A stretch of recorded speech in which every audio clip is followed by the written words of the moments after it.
Bonjour chers téléspectateurs, je suis présentement à Washington pour vous montrer la plus grande bibliothèque du monde, la bibliothèque du Congrès. Suivez-moi, nous allons entrer dans cette magnifique bâtisse.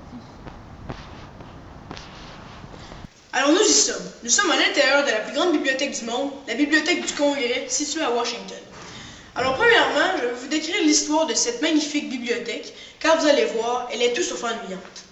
Alors, premièrement, le président des États-Unis, John Adams, a fondé cette bibliothèque en 1800 dans le but de préserver certains ouvrages très anciens et très importants aux yeux des Américains. La première collection de la bibliothèque contenait 740 ouvrages et 3 cartes, ce qui est quand même considérable pour l'époque.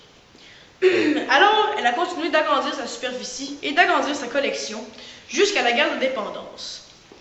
À la guerre d'indépendance, la Grande-Bretagne a pénétré dans Washington et l'armée britannique a brûlé les 3000 ouvrages que contenait la bibliothèque à cette époque.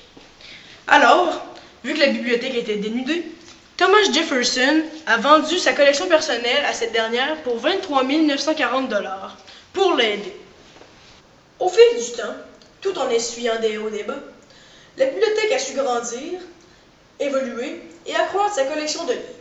Effectivement, de nos jours, elle possède une collection immense en plus de 470 langues.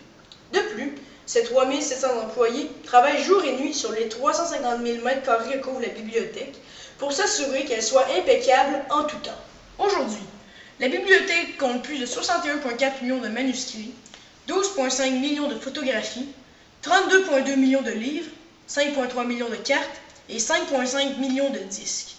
En tout, tous ces ouvrages regroupés ensemble forment la plus grosse collection de la Terre. Ici Mathieu Dorion pour les fantaisies de la librairie à Washington.